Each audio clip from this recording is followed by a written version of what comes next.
The rain hadn't stopped for 3 days. I pressed my forehead against the cold window of the soup kitchen, watching the water turn the streets into rivers of gray. My daughter's hand was warm in mine. Too warm. Lily had been running a fever since yesterday, and I'd spent the last of our money on children's Tylenol that barely touched it. "Mama, I'm hungry," she whispered, her voice scratchy. "I know, baby."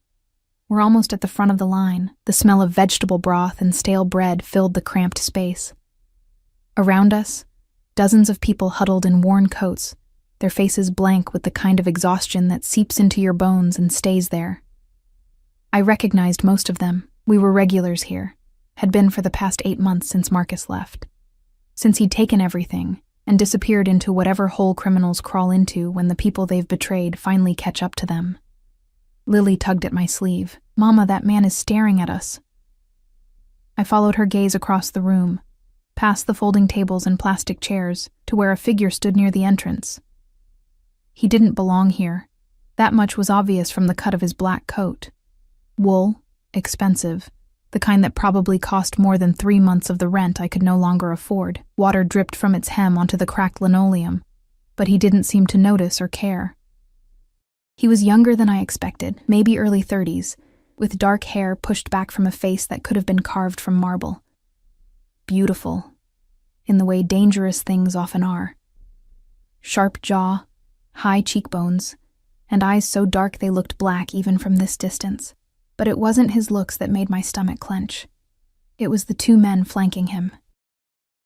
They wore matching dark suits, their stances wide and alert, hands clasped in front of them in a way that suggested they were ready to move at any second. One of them murmured something into his wrist. An earpiece, I realized. Security. The kind you only saw in movies or outside expensive hotels where people like me would never set foot. "Don't stare, Lily," I whispered, pulling her closer. But it was too late. Those black eyes had found us, and I felt the weight of his gaze like a physical thing. He moved forward, and the crowd seemed to part without anyone consciously deciding to step aside. It was instinctive, the way small animals scatter when a predator enters their territory. He stopped 3 feet away from us. Up close, he was even more striking and more terrifying. There was something coiled about him, a barely contained violence that hummed beneath his stillness. He smelled like bergamot and smoke, expensive cologne mixed with something darker. Rain clung to his hair, his shoulders, but he didn't shiver despite the cold that had us all hunched and trembling. "You're Sarah Mitchell," he said. Not a question. His voice was low, smooth, with the faintest trace of an accent I couldn't place. My heart hammered against my ribs. Yes. "Who are you?" He didn't answer. Instead, his gaze dropped to Lily, and something flickered across his face. Pain, maybe, or recognition. It was gone before I could identify it. "How old is she?" 4, I said, my hand instinctively tightening on Lily's shoulder. "Why? What do you want?" One of the security guards shifted, and I caught the bulge beneath his jacket. A gun. Of course there was a gun. My mouth went dry. The man in the expensive coat studied us for a long moment, his expression unreadable. Then he reached into his inner pocket, and I tensed, ready to grab Lily and run even though I knew we wouldn't make it 3 steps. But he pulled out a business card, black with silver embossing. He held it between 2 fingers, extended toward me. "My name is Dante Caruso," he said quietly. "I need to speak with you. Privately." I didn't take the card. "I don't know you. I don't have anything to say to you. It's about Marcus Webb." The name hit me like a slap. I must have made a sound because Lily looked up at me, her fevered eyes worried. I forced myself to breathe, to think past the sudden rushing in my ears. "I don't know where he is," I said. My voice came out steadier than I felt. "I haven't seen him in 8 months. He left us with nothing, took every dollar we had and disappeared. So if you're looking for him, you're wasting your time with me." "I'm not looking for him," Dante Caruso said. "I found him 3 weeks ago." The casual way he said it made ice spread through my chest. Found him. Not located or tracked down. Found him. Like something you pick up off the street. "Where is he?" "Dead." The word fell between us like a stone into still water. I should have felt something. Shock, grief, maybe even relief. But there was only a strange numbness, the kind that comes when you've already spent months mourning the death of who you thought someone was. I see, I managed. Before he died, he mentioned something interesting. Dante's eyes never left my face, studying my reactions with an intensity that made me feel stripped bare. He said you had a gift, that you could find things, people. I shook my head, confused. I don't know what you're talking about. Don't lie to me, Sarah. His voice dropped lower, softer, but somehow more dangerous. Marcus worked for me. He stole from me a considerable amount of money and something far more valuable. In his final hours, he tried to bargain with information. He told me about your ability. My blood turned to ice water. Marcus had talked about me to this man, to someone who was clearly, "You killed him," I whispered. Dante didn't deny it. He didn't even blink. He betrayed me. He knew the consequences. I backed up a step, pulling Lily with me. We bumped into someone behind us, and I heard their muttered complaint, but I couldn't look away from those black eyes.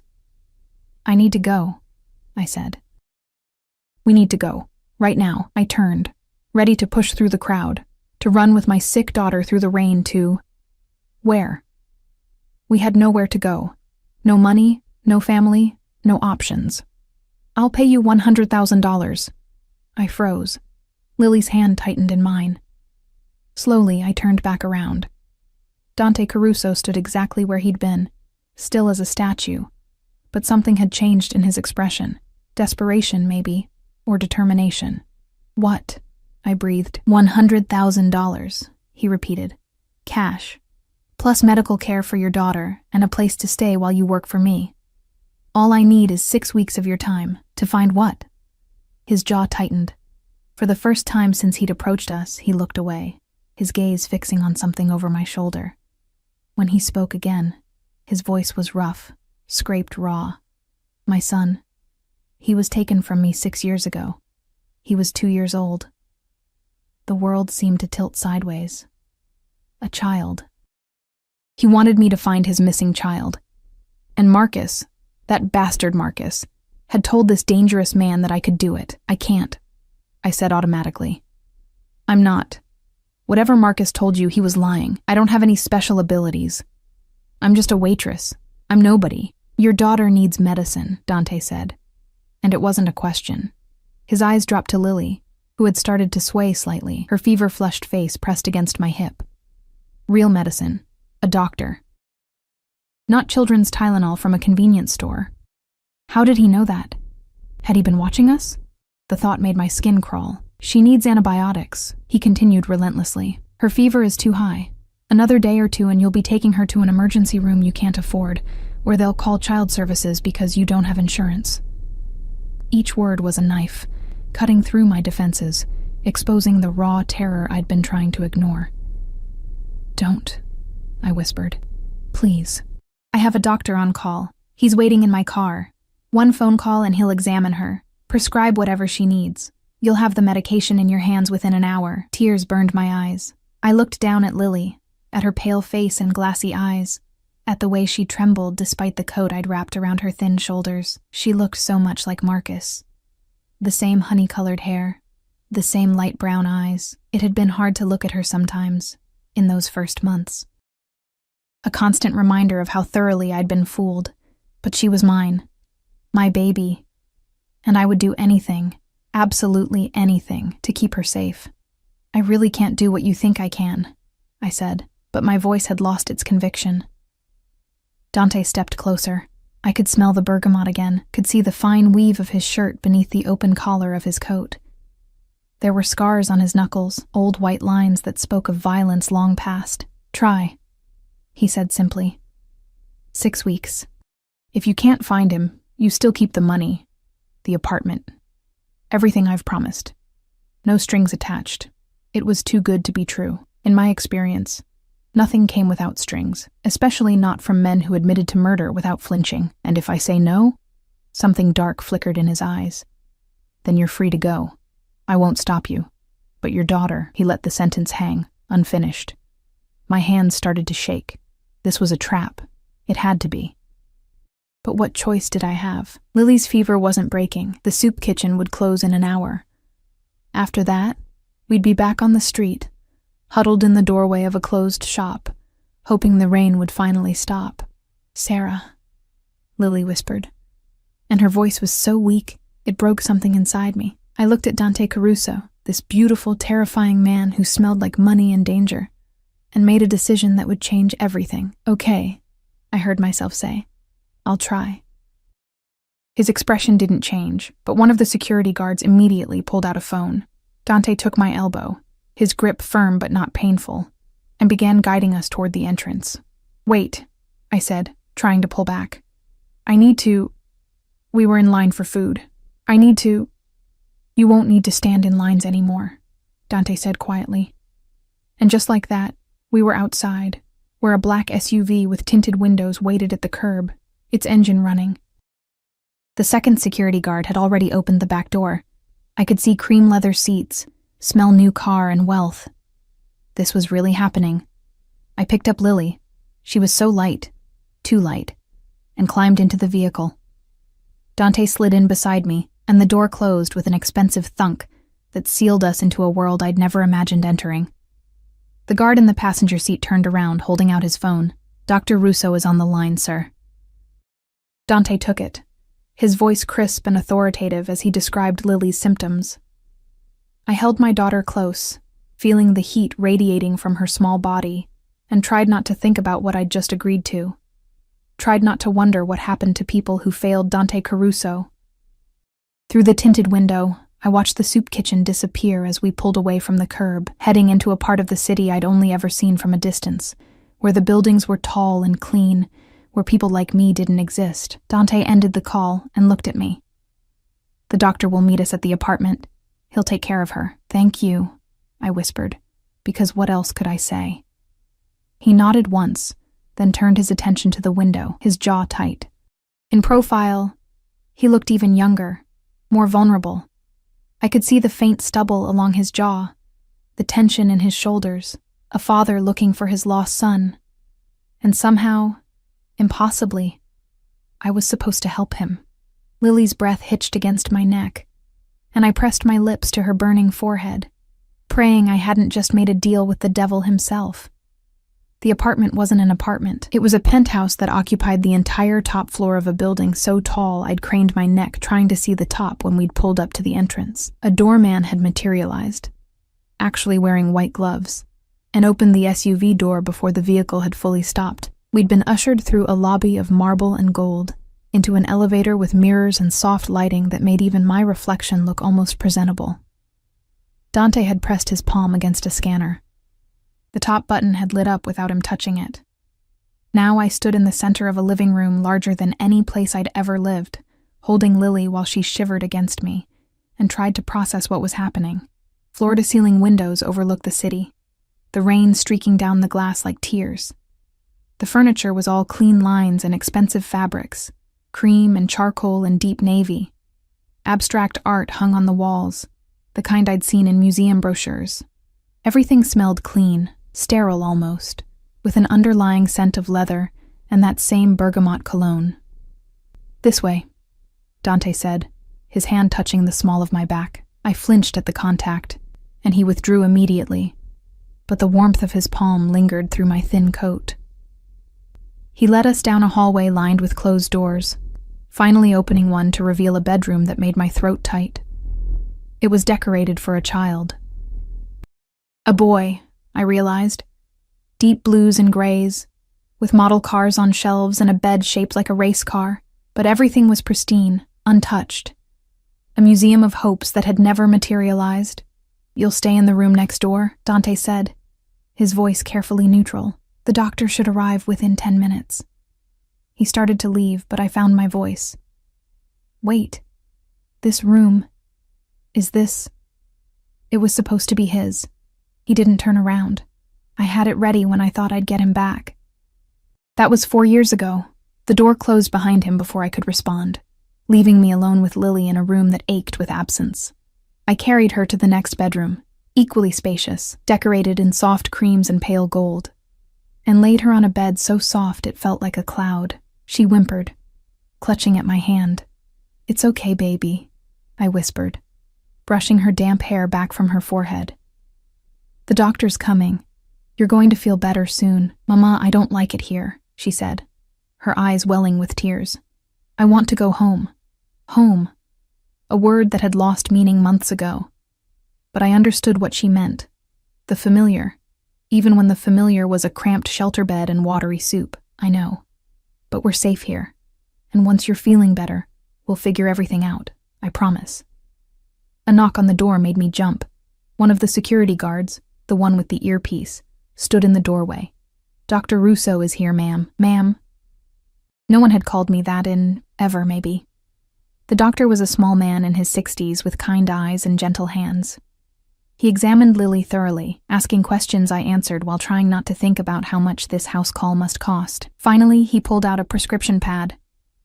"Bacterial infection," he said in accented English. "Nothing serious, but it needs antibiotics. I'll have these filled immediately." He looked at me over his glasses. "She should feel improvement within 24 hours. Keep her hydrated. Let her rest." "Thank you," I said, my voice breaking. "Thank you so much." He patted my hand. "Mr. Caruso is very particular about those under his protection. Your daughter will receive the best care, under his protection." The phrase sent chills down my spine. After the doctor left, one of the security guards, I'd learned his name was Marco, brought in bags of food, real food. Fresh bread, roasted chicken, vegetables that weren't canned or wilted. My stomach cramped with hunger just looking at it. "Mr. Caruso wants you to eat," Marco said. "He'll speak with you after the child is settled." I fed Lily small bites of plain bread and broth, watched as she slowly ate, her eyes already growing heavy. The medicine must have had something to help her sleep. Within 20 minutes she was out, her breathing finally even and unlabored. I sat on the edge of the bed, watching her chest rise and fall, and allowed myself to feel the full weight of what I'd done. I'd walked into a stranger's car, a man who admitted to murder, a man who was clearly involved in things I couldn't even imagine, and I'd brought my daughter into his world. But she was breathing easier now. The flush was already fading from her cheeks. I'd made the only choice I could. A soft knock interrupted my thoughts. I looked up to find Dante standing in the doorway, still in his expensive coat, though he'd shed the outer layer. His shirt was charcoal gray, perfectly tailored, and I could see the lines of his body beneath it. Lean muscle, the kind that came from deliberate training, not casual gym visits. "How is she?" he asked. "Sleepin'. The medicine is helping already." He nodded, his gaze lingering on Lily's small form. That same pain flickered across his face. "There, and gone. We should talk," he said. "Can you leave her?" I didn't want to, but I also needed answers. I tucked the blanket around Lily's shoulders, checked that she was deeply asleep, and followed Dante back down the hallway. He led me to an office, all dark wood and leather, with a desk that probably cost more than a car. The windows here faced a different direction, showing the glittering lights of the city spreading out like fallen stars. Dante moved to a bar cart and poured amber liquid into 2 glasses. He offered one to me. "I don't drink," I said. "You do tonight." It wasn't a suggestion. I took the glass. The crystal was heavy in my hand, catching the light. I sipped. Whiskey, smooth and burning, and felt it settle in my empty stomach like liquid courage. Dante leaned against his desk, watching me. We were alone, I realized. No security guards hovering nearby, just the 2 of us in a room that suddenly felt too small. "Tell me about your ability," he said. I wrapped both hands around the glass. "I don't have an ability. Not really. It's just, I notice things. Patterns, mostly. Details other people overlook. Marcus said you found his sister when she went missing. The police had been looking for 3 weeks. I closed my eyes, remembering. She wasn't missing. She was hiding, from her boyfriend. I paid attention to what she liked, where she felt safe. It wasn't magic. But you found her." "Yes. And there were others. A missing boy in your neighborhood. A woman who'd disappeared with her children."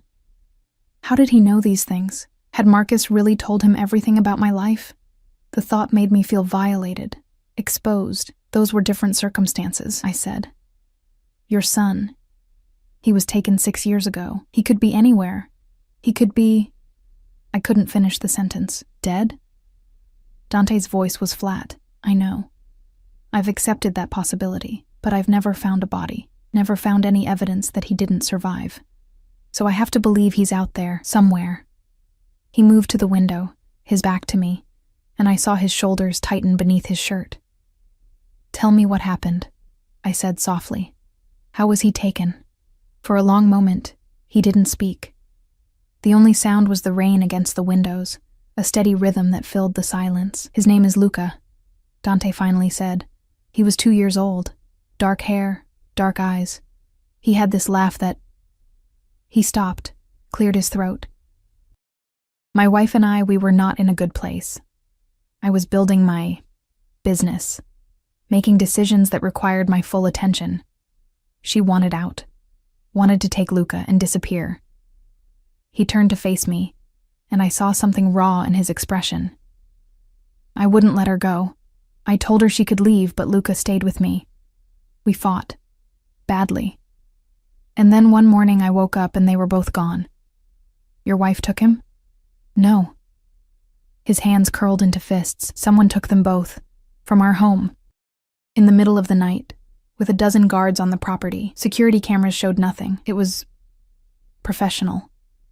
Ice spread through my chest. Who would do that? I have enemies, Sarah. Many of them. The kind who would take everything I love just to watch me suffer. His eyes met mine, and I saw rage there, cold and controlled, but absolutely lethal. I spent 2 years searching. I found my wife's body in a warehouse 3 states away. She'd been dead for months. I'm sorry, I whispered. But there was no sign of Luca. No body, no evidence. It was as if he'd simply vanished. Dante's voice had gone hoarse. I've followed every lead, hired the best investigators, paid informants across the country. Nothing. Until Marcus mentioned you. I set down my glass before I dropped it. Dante, I can't promise anything. What you're describing, this is beyond anything I've ever tried to do. I know.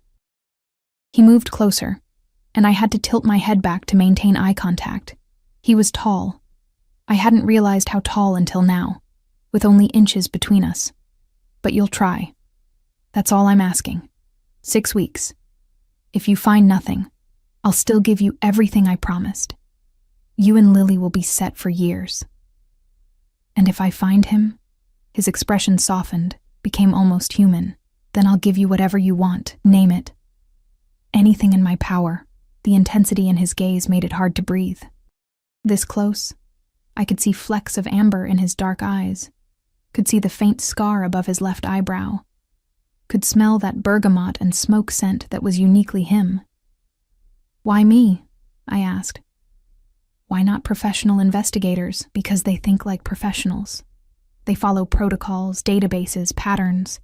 But you, Marcus said you think differently. You see things others miss. He reached out, his fingers brushing a strand of hair away from my face. The gesture was so gentle it made my heart stutter. And because I'm desperate, Sarah, I've tried everything else. His touch lingered, his fingertips trailing along my jaw. I should have stepped back, should have reminded him, and myself, that this was a business arrangement, nothing more. But I was frozen, caught in the gravity of his grief and need. I'll do my best, I heard myself say. That's all I ask. But he didn't move away. His thumb brushed my cheekbone, his expression unreadable. You're exhausted. When did you last sleep? Really sleep? I don't remember. Then sleep now. Tomorrow we start. But tonight, you rest. Both of you. His hand dropped, and the absence of his warmth felt like loss. There are clothes in the closet. Toiletries in the bathroom.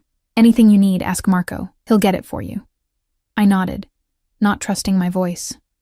Dante walked me to the door, his hand once again touching the small of my back, a gesture that felt possessive, protective. At the threshold, he stopped. Sarah.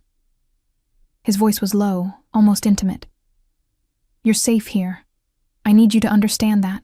No one will touch you or your daughter, not while you're under my roof. Okay, I whispered. I mean it.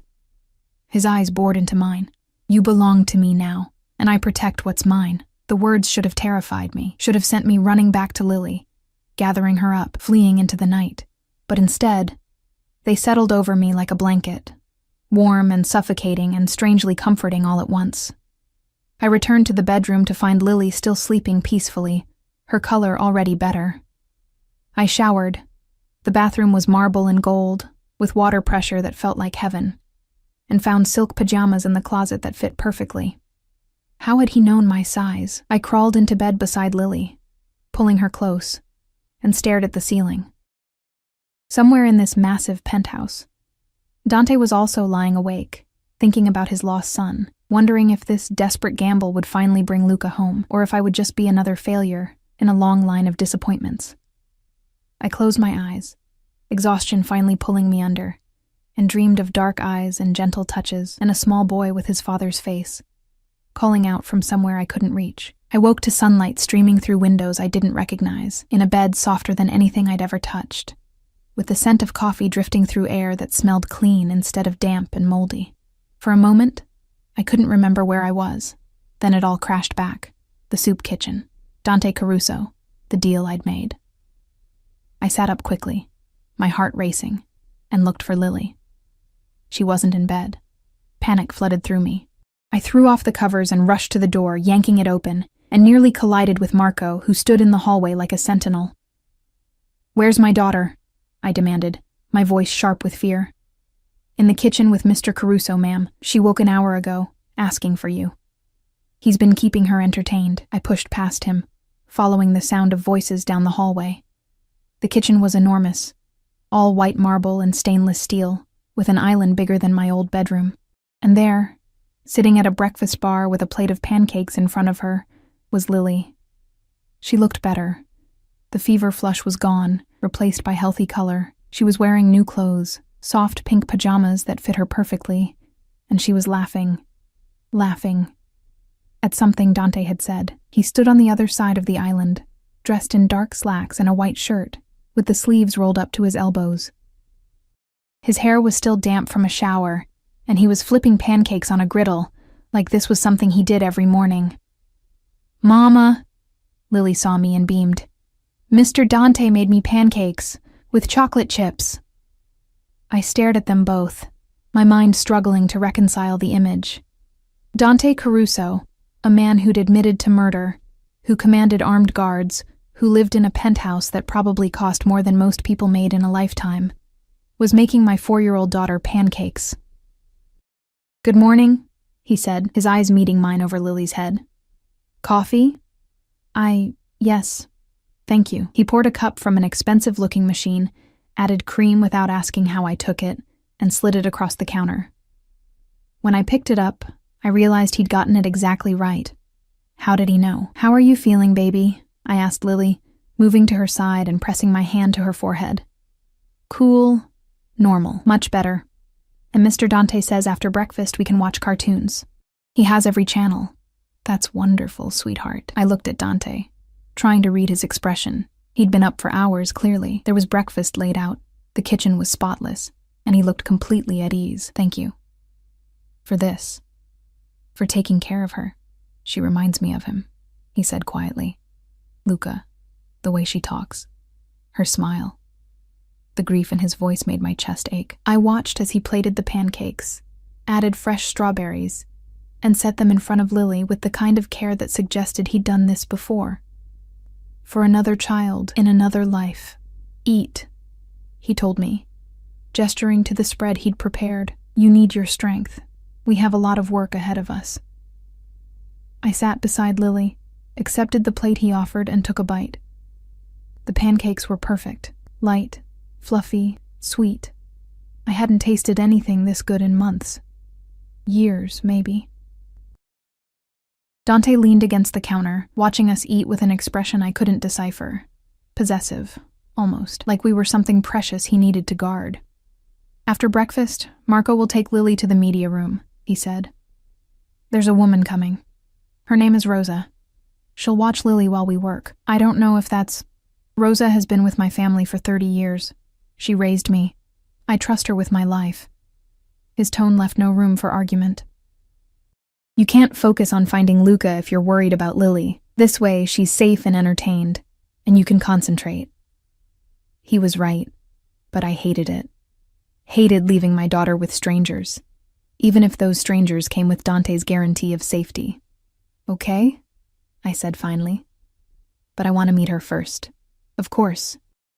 Rosa arrived 20 minutes later. A round woman in her 60s with warm brown eyes and hands that immediately reached for Lily like she'd been waiting her whole life to hold her.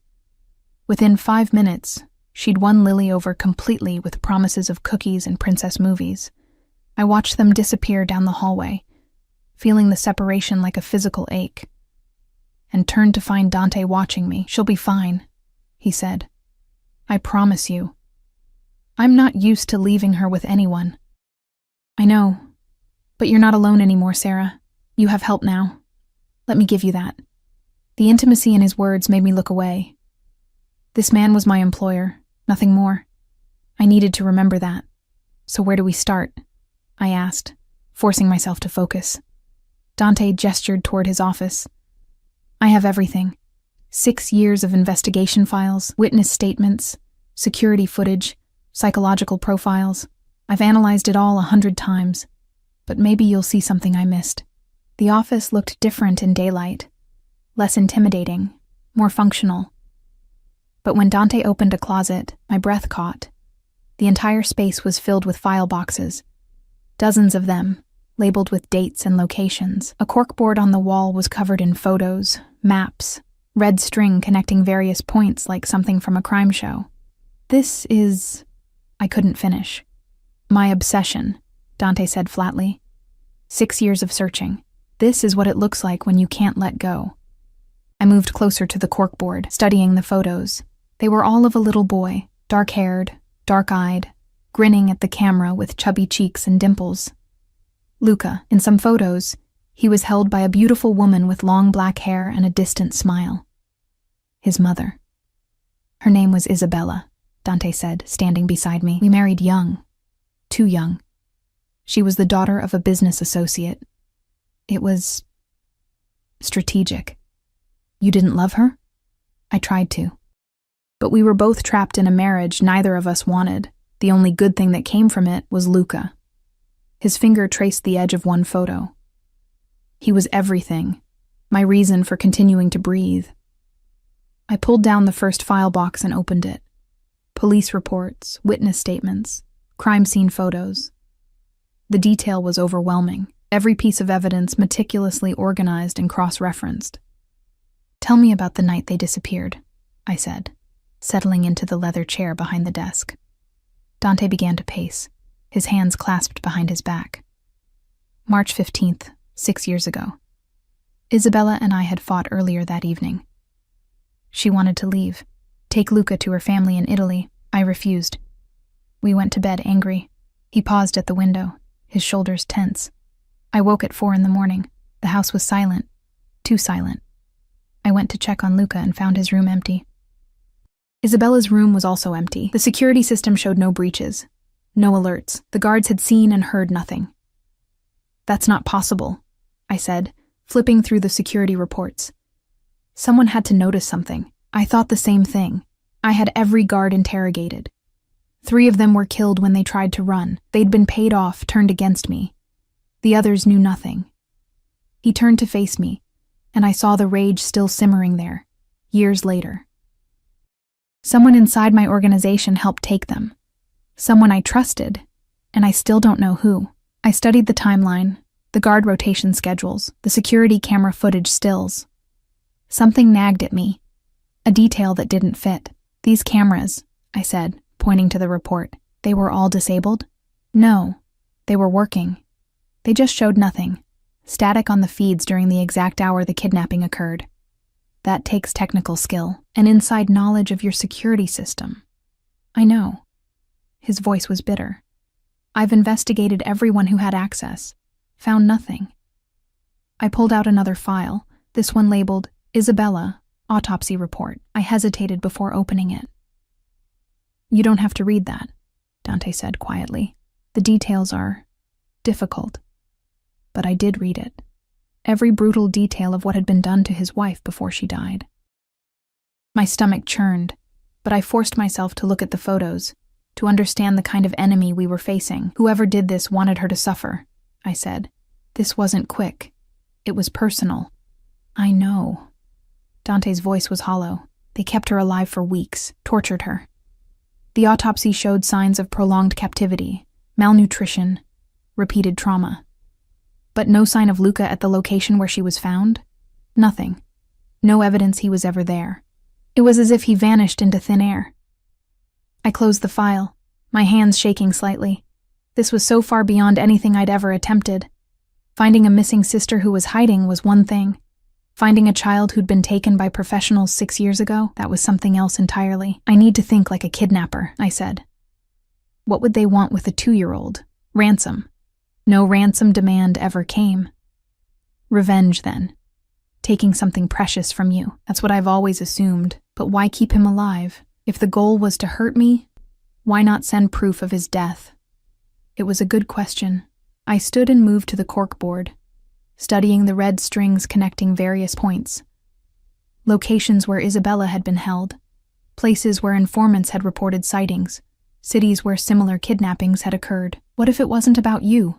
I said slowly. What if it was about Luca himself? Dante went very still. Explain. You said Isabella wanted to take him to Italy, to her family. What if someone from her side arranged this? Not to hurt you, but to take Luca for themselves. I investigated her family thoroughly. They're legitimate. Old money, respectable. They had no reason to resort to kidnapping. On paper, maybe. But families have secrets, and you said the marriage was strategic. Maybe someone in her family didn't approve. Maybe they thought Luca would be better off away from your business. I could see the wheels turning in Dante's mind.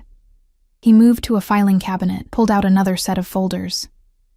Isabella's brother, Matteo, he was vocal about his disapproval of our marriage. Called me a thug.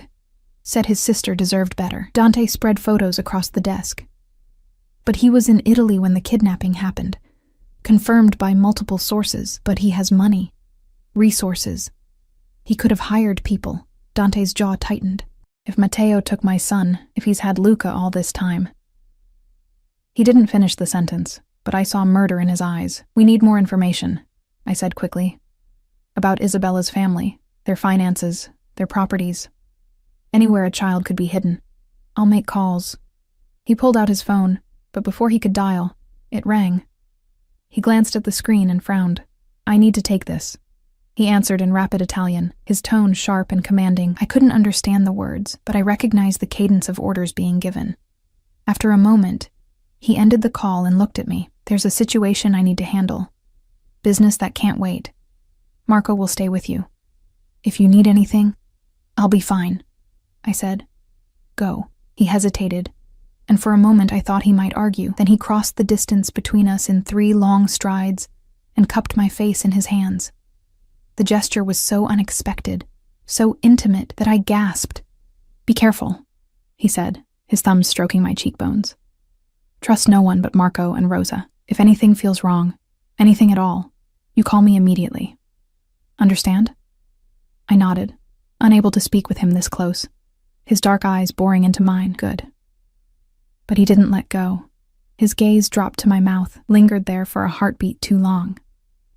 Then he released me and stepped back, leaving me breathless and confused. I'll be back before dinner, he said, his voice rough. Don't leave the penthouse. And then he was gone, leaving me alone in an office full of ghosts and the lingering scent of bergamot. I turned back to the files, trying to calm my racing heart, and lost myself in the search for a little boy who'd been missing for 6 years. Somewhere in all this information was the answer. I just had to find it. 3 days passed in a blur of files and phone calls and photographs that haunted my dreams. I barely left the office except to check on Lily, who had flourished under Rosa's care. She was eating properly, sleeping through the night, laughing in ways I hadn't heard in months. The transformation was miraculous and heartbreaking, a reminder of how badly I'd been failing her before Dante intervened. Dante himself had been absent more than present. He'd return late at night, his jaw tight and his knuckles sometimes bruised, smelling of smoke and danger. He'd find me still working, bring me food I barely touched, and stand behind my chair reading over my shoulder. His presence was both comforting and unnerving. a constant reminder that I was living in his world now, under his protection and his control. On the fourth morning, I found something. "Marco," I called out, my voice sharp with excitement. "I need to speak with Dante, now." Marco appeared in the doorway, his expression neutral. "Mr. Caruso is in a meeting, ma'am." "He cannot be disturbed. This can't wait. Tell him I found something about Matteo." Marco's eyes sharpened. He spoke quietly into his wrist, listened to a response through his earpiece, then nodded. "He'll be here in 10 minutes. It took 7. Dante swept into the office like a storm, still wearing his coat, his hair windswept. 2 other men followed him, both in expensive suits, both with the same predatory alertness as Marco. He dismissed them with a gesture, closing the door behind them. "What did you find?" he demanded. I spread the documents across the desk. Financial records, property deeds, travel manifests I'd spent hours cross-referencing. Matteo made several large withdrawals in the months before and after the kidnapping. Each time, the money was transferred to offshore accounts that are nearly impossible to trace. But I kept digging, following the paper trail through shell corporations and dummy accounts. Dante leaned over the desk, his attention absolute. "And? The money eventually surfaces here." I pointed to a property deed, a villa in Tuscany, remote, heavily secured. It was purchased 2 months after Luca disappeared, through a corporation that traces back to one of Matteo's business partners. "I investigated every property connected to Isabella's family," Dante said, but his voice had lost its certainty. "This didn't come up, because it's not in Matteo's name. It's buried under 6 layers of ownership. But the timing is too coincidental. The purchase, the amount, the location. And look at this." I pulled out another document. Shipping manifests, children's items, clothes, toys, furniture, delivered to that villa regularly over the past 6 years, always in sizes appropriate for a growing boy. Dante went very still, his hands flattened on the desk, and I saw them tremble. "He's been there," he whispered. "All this time, Luca's been in Italy. It's a strong lead," I cautioned. "But we need to verify before I'm going." He straightened, already pulling out his phone. "Tonight. I'll take a team and we'll—" "Dante, wait."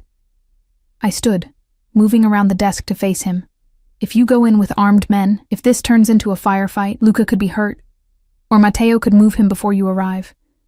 We need to be smart about this." "Smart?" His eyes flashed with rage. "That bastard has had my son for 6 years. 6 years while I've been tearing myself apart looking for him. I should kill him slowly for that, maybe.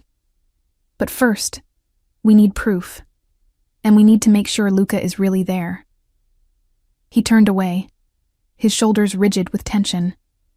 I could see the war inside him, the desperate father versus the calculated criminal. When he looked back at me, something had shifted in his expression. "You're right," he said. "We do this carefully. I'll send someone to surveil the property, confirm if there's a child there. If it's Luca—" He couldn't finish the sentence. I reached out without thinking, touching his arm. The muscle beneath my fingers was hard as stone, vibrating with barely suppressed violence. "We'll get him back," I said. "I promise you." Dante's hand covered mine, his grip almost painful. "Do you understand what you've given me?" Hope. For the first time in years, I have hope. The intensity in his gaze made my breath catch. He pulled me closer, his other hand sliding around my waist, and suddenly we were pressed together, my palms flat against his chest, his heart hammering beneath my touch. "Sarah," he murmured. My name a prayer or a curse. "You've changed everything." I should have stepped back, should have reminded him that this was business, that I was here to do a job and nothing more. But I couldn't move, couldn't breathe, couldn't think past the heat of his body, and the way he was looking at me like I was something precious and breakable. "Dante." His phone rang, shattering the moment. He released me reluctantly, his jaw tight as he answered. The conversation was brief, terse, and when he hung up, his expression had darkened. "There's a problem," he said. "One of my warehouses was hit last night. Someone's making a move against me, testing my defenses." "What does that mean?" "It means I have enemies who sense weakness. And they're not wrong. I've been distracted. Focused on finding Luca instead of protecting my territory, he ran a hand through his hair, frustration rolling off him in waves. I need to handle this, personally. It will take a few days. But what about the villa? What about Luca? I'm sending my best man to Italy tonight.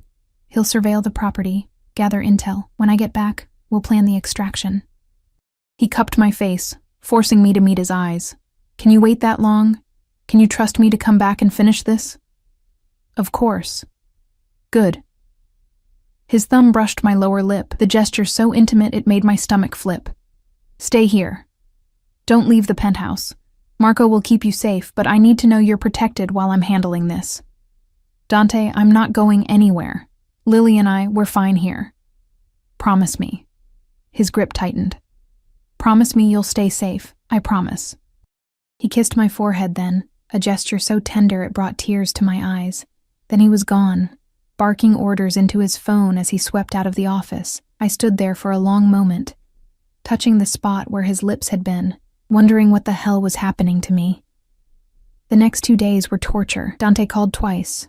Brief conversations where he sounded exhausted and frustrated. The situation was worse than he'd anticipated. Someone was actively trying to dismantle his operation, and he couldn't leave until he'd eliminated the threat. I'm sorry, he said during the second call, his voice rough. I know you're waiting. I know you want answers about Luca. It's okay, I told him. We're fine here. Rosa is wonderful with Lily, and I'm still going through the files, making sure we haven't missed anything. Sarah. There was something in his voice that made my pulse quicken. When I get back, we need to talk. About what's happening between us. I'd spent 2 days trying not to think about that. About the way he looked at me, touched me, the possessive edge to every interaction, about the way my heart raced when he entered a room. Dante, I know what you're going to say, that this is a business arrangement, that you're here to find my son and nothing more. But we both know that's not true anymore.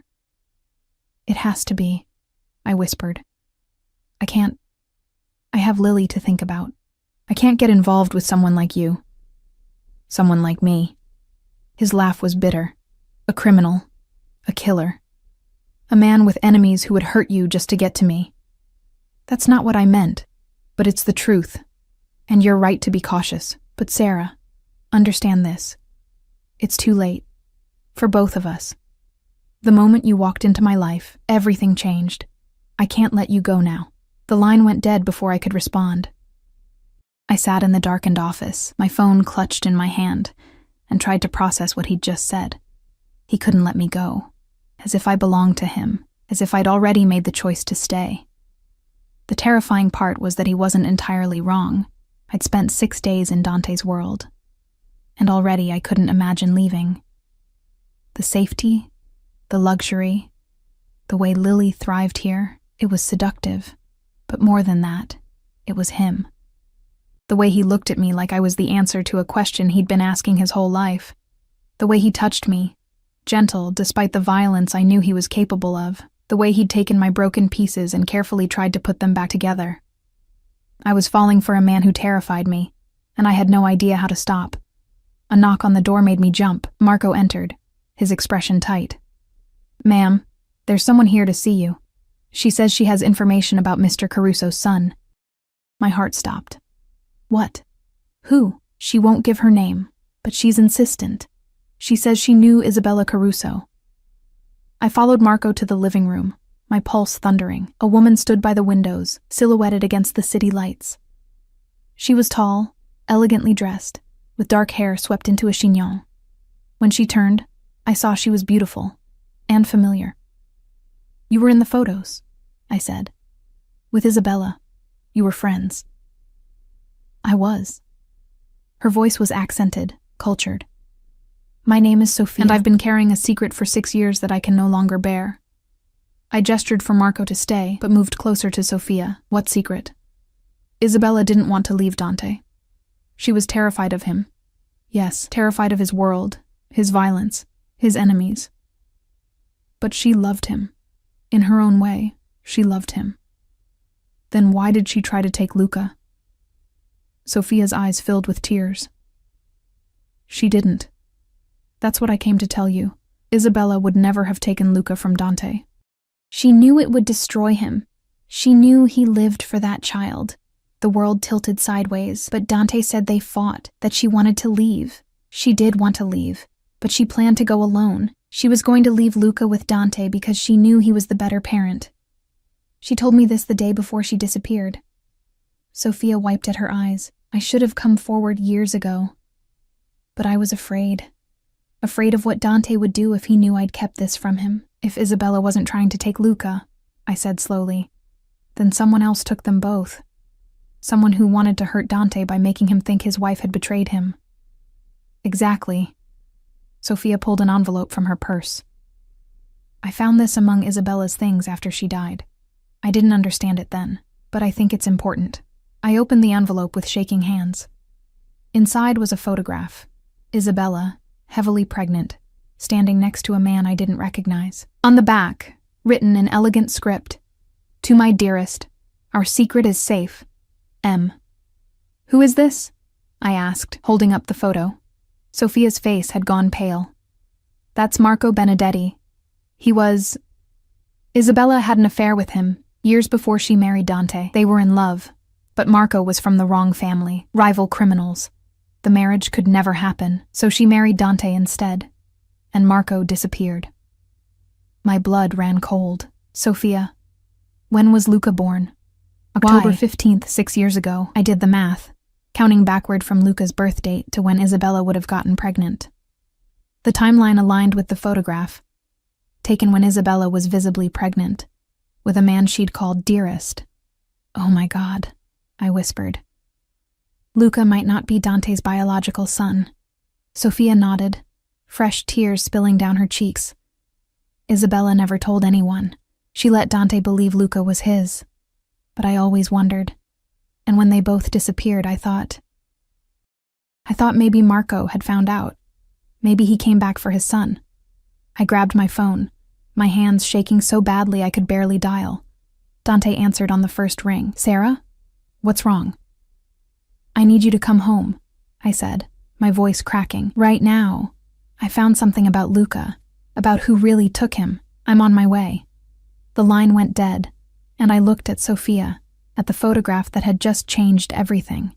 If Luca wasn't Dante's biological son, if Marco Benedetti had taken the boy he believed was his own child, then we'd been looking in the wrong place the entire time. And Dante, this man who'd spent 6 years searching, who'd built his whole world around the hope of finding his son, was about to learn that the child he loved might not be his by blood. It would destroy him, or it would push him to do something even more dangerous to get Luca back. Dante arrived within the hour, and I'd never seen him look so dangerous. He swept through the door like a force of nature, his coat billowing behind him, his face a mask of cold fury. 3 men followed him, not his usual guards, but harder-looking men with scars and dead eyes. The kind who did the jobs no one else wanted to talk about. "Everyone out," he commanded. Except Sarah. Marco hesitated, but Dante's glare sent him retreating with the others. Even Sophia fled, pressing the photograph into my hand before disappearing down the hallway. Within seconds, we were alone in the vast living room, the city lights glittering behind us like fallen stars. "Tell me," Dante said, his voice deadly quiet. I handed him the photograph with trembling fingers. "Isabella had an affair before you married, with a man named Marco Benedetti." He stared at the image, his jaw working. I knew about Benedetti. He was from the Benedetti family. Our rivals. The relationship ended before Isabella and I married. "Dante, look at the date on the back. Look at when this photo was taken." He flipped it over, and I watched the color drain from his face as he did the math. His hand clenched around the photograph, crumpling the edges. "No," he whispered. "Isabella wouldn't have. Her friend Sophia just told me everything. Isabella never stopped loving Benedetti. And the timing of this photograph, Luca's birth date." I couldn't finish the sentence. "Luca is mine." His voice was raw, broken. "I held him when he was born. I was there for his first word, his first step. I am his father.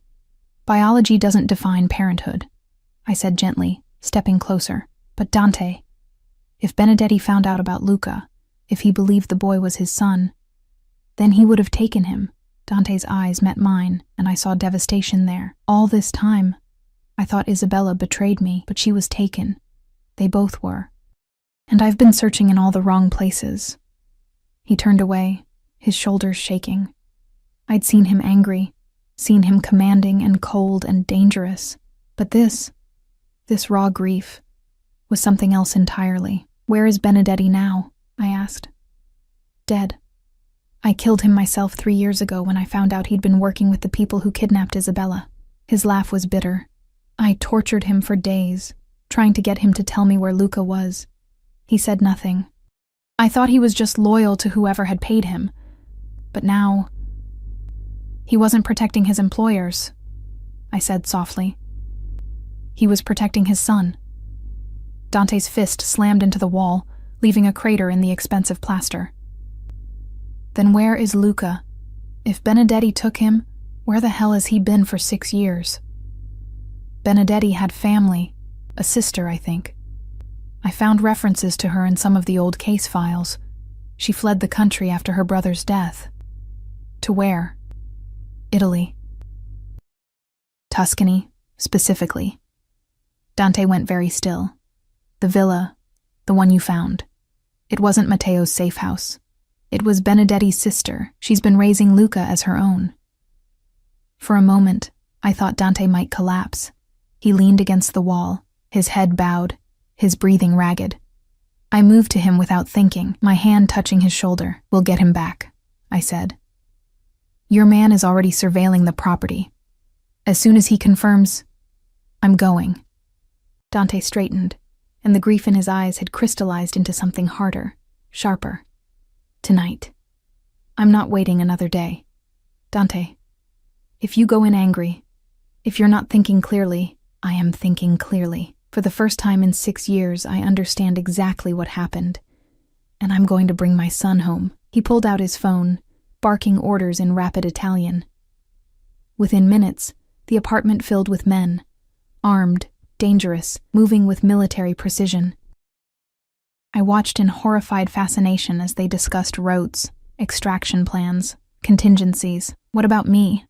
I asked when Dante finally paused. What do you need me to do? He turned to look at me, and something softened in his expression. You've done enough. You found him, Sarah. After 6 years of searching, you found my son in less than a week. I will never be able to repay that debt. I don't want repayment. I want to help you get him back. No. His voice was firm. Where I'm going. What I'm about to do. It's too dangerous. You stay here with Lily. Marco will protect you both until I return.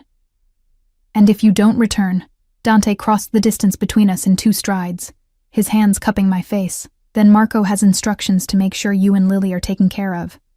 The money I promised, the apartment, it's all in your name. You'll be safe. I don't care about the money, I said, my voice breaking. I care about you coming back alive. His eyes searched mine, and I saw surprise there, followed by something that looked like wonder. Sarah, don't, I whispered. Don't say something that sounds like goodbye. Then let me say this instead. His thumb brushed away a tear I hadn't realized had fallen. You walked into my life when I had nothing left to live for. You gave me hope. You gave me purpose. And somewhere along the way, you gave me something I never thought I'd have again. What? A reason to make it back home. He kissed me then, soft and achingly gentle, and I tasted desperation on his lips. When he pulled away, his forehead rested against mine. Wait for me. Please. I will, I promised. He released me reluctantly and turned to his men. We leave in 10 minutes. Full tactical gear. No one gets hurt unless they're standing between me and my son. Understood? A chorus of agreement filled the room.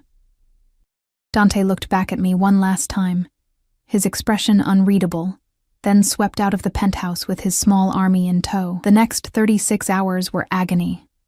I stayed in the office, surrounded by files and photographs, trying to distract myself from imagining all the ways this could go wrong. Lily sensed my anxiety and grew clingy, refusing to leave my side. Rosa brought us meals we didn't eat. her own worry evident in the way she kept checking her phone. Marco stood guard like a stone sentinel, his expression never changing, but I caught him checking his watch repeatedly. Finally, on the second night, his earpiece crackled to life. I watched his face shift from neutral to something like relief. "They're coming back," he said. "They have the boy." I sagged against the desk, tears streaming down my face. "Is Dante okay?" "Unhurt, ma'am. They'll be here within the hour." That hour stretched into eternity. I paced the living room, unable to sit still, while Lily watched cartoons with Rosa. Finally, I heard the elevator chime. The doors opened, and Dante stepped out. He looked like he'd been through hell. His clothes were torn and blood-stained, his face bruised, his knuckles wrapped in bandages, but in his arms, he carried a small boy with dark hair and darker eyes, who looked at the world with wariness beyond his years. "Luca." "Papa?" the boy said in Italian, his voice uncertain. "Yes," Dante said, his voice breaking. "Yes, I'm your papa, and I'm never letting you go again." I watched as he carried Luca to the sofa, sat down carefully, and just held him. The boy was rigid at first, confused and frightened, but Dante murmured to him in Italian. Soft words I couldn't understand, but whose meaning was crystal clear. Love. Safety. Home. Slowly Luca relaxed, his small arms wrapped around Dante's neck, and he buried his face in his father's shoulder. Dante's eyes found mine across the room, shining with tears. "Thank you," he mouthed. I nodded, my own tears falling freely. This was what I'd been hired for. This was the job, reuniting a father with his lost son. Mission accomplished. So why did it feel like my heart was breaking? The days that followed were a blur of adjustment and healing. Luca was understandably traumatized. He'd been told his entire life that Dante was a monster who'd hurt his mother, that he was safer hiding in Italy with his aunt. Learning the truth was going to take time, therapy, patience. But Dante was transformed. The cold, dangerous man I'd met in that soup kitchen had softened around the edges. He smiled now, real smiles that reached his eyes. He laughed at Luca's questions. He hired a child psychologist and sat through every session, learning how to help his son heal. And through it all, he kept me close. I'd expected him to pay me and let me go once Luca was found. Instead, he asked me to stay. "Just for a few more weeks," he said. "Until Luca was settled, until the boy felt safe, I should have left. Should have taken Lily and the money and started a new life somewhere safe, somewhere far from Dante's dangerous world. But I couldn't, because Lily had bonded with Luca. They played together, laughed together, looked out for each other like siblings, and Rosa had become the grandmother we'd never had. And this penthouse, with its ridiculous luxury and stunning views, had started to feel like home. And Dante looked at me like I was everything. 3 weeks after Luca's return, after the children had been put to bed, Dante found me on the balcony overlooking the city. The night air was cool, carrying the scent of rain. "Can't sleep?" he asked, stepping up beside me. "Too much thinking." About? About what happens next. About whether I should stay or go. He was quiet for a long moment. "What do you want to do?" I turned to face him, studying his profile in the moonlight. The bruises had faded, but new lines had appeared around his eyes. Laugh lines from smiling at his son. "I want to stay," I admitted. "But I'm terrified of what that means." "It means you'd be mine." His eyes met mine, dark and intense. "Completely. I don't do anything halfway, Sarah. If you stay, if you choose this life with me, I will protect you with everything I have. I will give you and Lily everything you could ever need. But I will also be possessive, jealous, overprotective. I will never let you go. That should terrify me, but it doesn't?" I shook my head. "No, it doesn't." Dante pulled me against him, his arms wrapping around me like chains. Warm, unbreakable, exactly what I needed. "Then stay," he whispered against my hair. "Stay and let me love you the only way I know how." "Okay," I said simply. He pulled back, searching my face. "Okay?" Okay. I smiled through my tears. We'll stay. The kiss he gave me was nothing like the desperate one before he'd left for Italy. This was a promise, a claiming, a future written in the way his hands tangled in my hair and his body pressed against mine. When we finally broke apart, both breathless, he rested his forehead against mine. I found you in a soup kitchen, he said. Broken and desperate and beautiful, and you gave me back everything I'd lost. How is that possible? Maybe we saved each other, I said. Maybe we did. 6 months later, I stood in that same penthouse, watching Lily and Luca chase each other through the living room while Rosa laughed and tried to corral them. Dante came up behind me, his arms sliding around my waist, his chin resting on my shoulder. Happy? He murmured. I leaned back against him, feeling safe and loved and home in a way I'd never imagined possible. Yes, I said, I'm happy. And I was. Yes, Dante's world was dangerous. Yes, there were still enemies lurking in shadows, still threats that kept armed guards stationed at every entrance. Yes, I'd chosen a life that most people would run from. But I'd also chosen a man who would burn the world down to keep us safe, who looked at me like I hung the moon, who'd given my daughter a home and a future, and a brother who adored her, who'd taught me that sometimes the most dangerous choice is also the right one. Luca ran up to us, tugging on Dante's sleeve. Papa, Lily says we can't have cookies before dinner, but you said we could have whatever we want. Dante laughed, scooping his son into his arms. I said you could have whatever you need. And right now, you need to listen to Rosa about dinner. But Papa, no arguments. After dinner, we'll all watch a movie together. Deal? Deal, Luca agreed, squirming down and running back to play. Dante turned to me, his eyes soft. I never thanked you properly, for giving me back my son, for giving me back my life. You thank me every day, I said. Every time you look at me like that. Like what? Like I'm the answer to every question you've ever asked. He kissed me, slow and deep, and I tasted forever on his lips. Because you are, he whispered.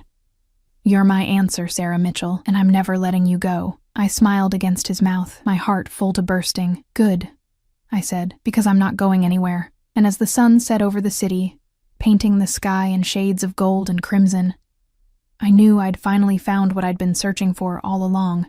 Not safety or security or wealth, but home. In the arms of a dangerous man who loved me with the fierce, unbreakable devotion of someone who knew what it meant to lose everything, and who would fight like hell to never lose again.